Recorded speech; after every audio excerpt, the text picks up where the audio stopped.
pau lah tu kan istilahnya. Dia pau kita kan. Tapi nak buat macam mana kalau tak bagi, dia buat tak tahu berkudu, hisap pokok, hisap shisha, berkudu buat tak reti kan.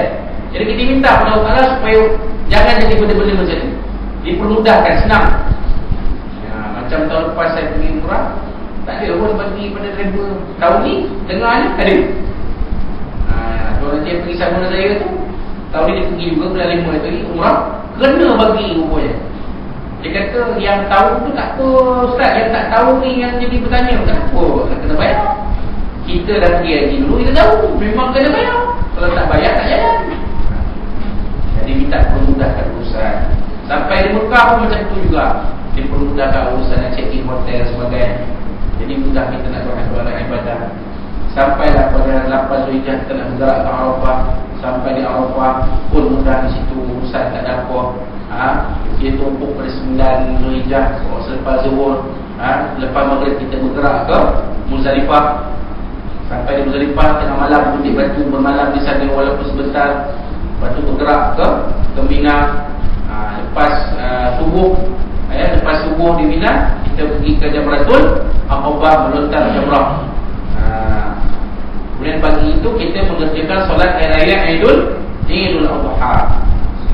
Malam 11, malam 12 kita melontar di Jamratul Ula, Wusta dan Aqabah. Lepas selesai 13 siang kita balik ke Mekah. Balik ke Mekah, tawaf sa'i tahlul yang kedua. Tahlul pertama selepas melontar Jamratul Aqabah ni dah boleh ke ihram kan. Tinggal 3 benda ni patah yang kena buat ni, yang kena jaga ni, yang lain semua dah tak kira. Kahwin, mukadimah persetubuhan dan persetubuhan. 3 ni je. Bila dah tahallul di Mekah, selepas tawaf sa'i tu selesai dan kita dapatlah gelaran Ya Haj.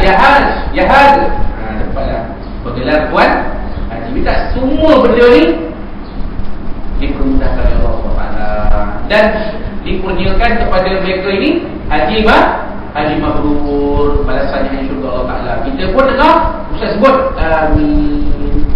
Kebetulan malaikat sebut amin, sama dengan kita sebut amin. Apa yang Nabi kata? Mughfalahu ma taqaddama min dhanbi.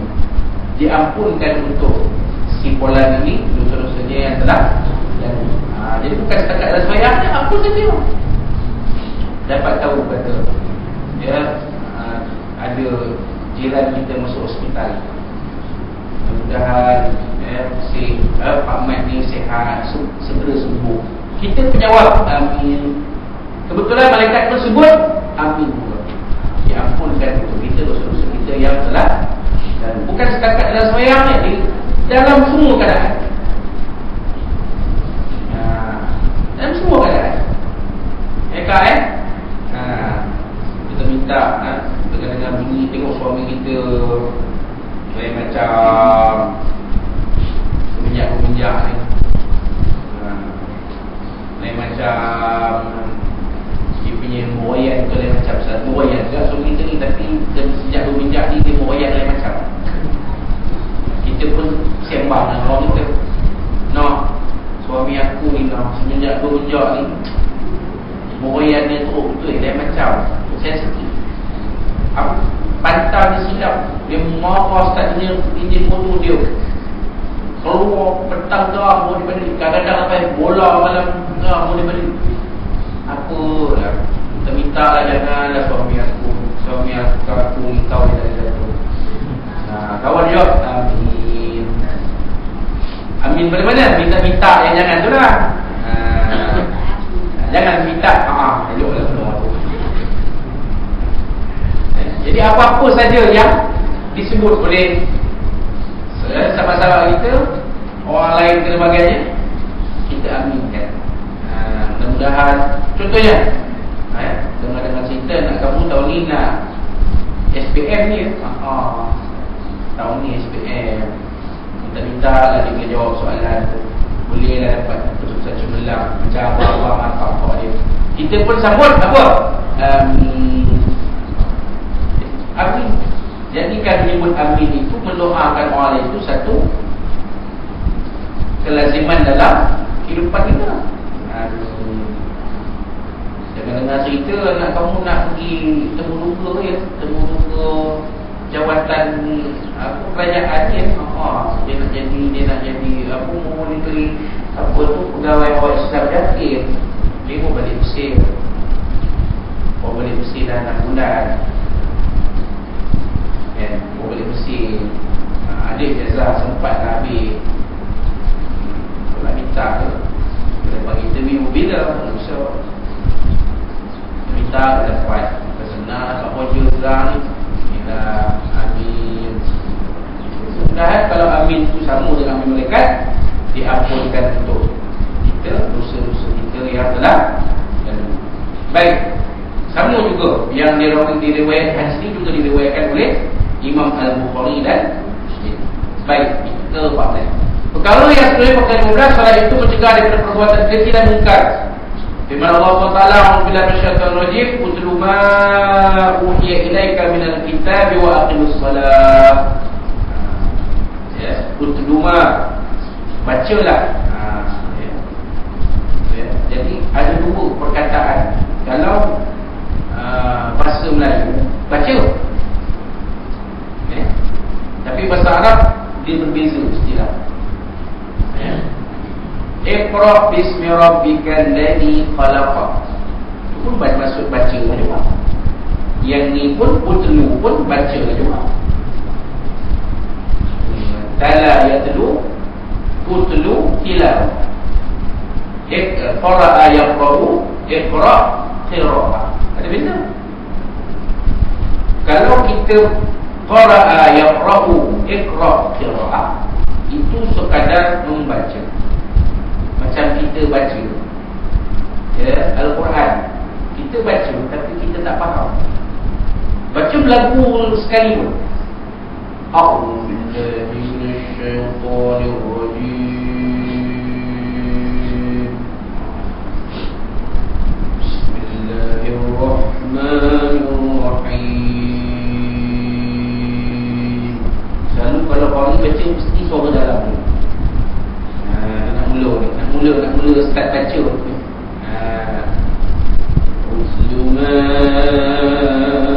uhiya ilaika minal kitabi wa aqimis salat. Cuba lagu bayati kan?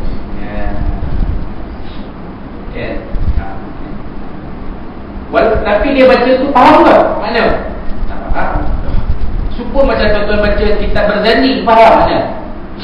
Walamma tamma min hamli ala ar-radi tis'atu ashhurin qamariyah.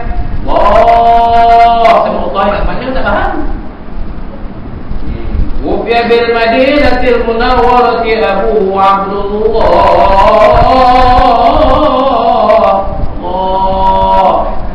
Tanya mana? Otak. Tu baca tu.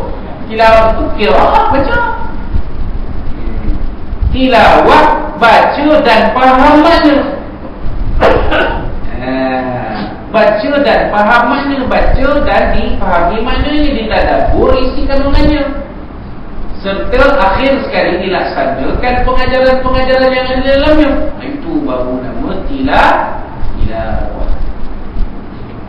Bukan sekadar baca. Jadi kalau baca Yasin malam Jumaat, ambil surah Yasin sambil baca, sambil tengok makna. Yasin Allah Ta'ala juga yang mengetahui maksudnya. Wal Quranil Hakim, demi Al-Quran yang Maha bijaksana. Kenapa Al-Quran itu bersifat dengan sifat Allah? Al-Hakim itu salah satu nama Allah. Kerana Al-Quran itu adalah kalamullah, sebahagian dari Allah. Itu tafsir dia pula. Kalau tuan-tuan gaji ikutlah tafsir di IQ itu sekarang, tafsir surah Yasin. Nanti memang cantik. Kalau kita follow, kalau kita ikut daripada awal, kan? Jadi itu tilawah. Utlu ma uhiya ilaika minal kitab. bacalah apa-apa yang diwahyukan kepada kamu wahai Muhammad daripada Al-Quran, daripada kitab, yakni Al-Quran.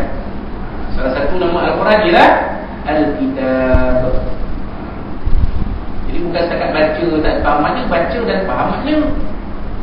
Jadi kalau kita baca saja tak faham makna, itu bukan tilawah, itu qiraah. Tetapi membaca Al-Quran itu sendiri pun memberi pahala. Man qara'a harfan min kitabillah falahu hasanah wal hasanatu bi asyri amsalha. Siapa yang baca satu huruf daripada kitabullah, daripada Al-Quran, bagi dia satu kebaikan, dan satu kebaikan itu membawa 10 pahala. Yasin 20 pahala. Ya 10, sin 10.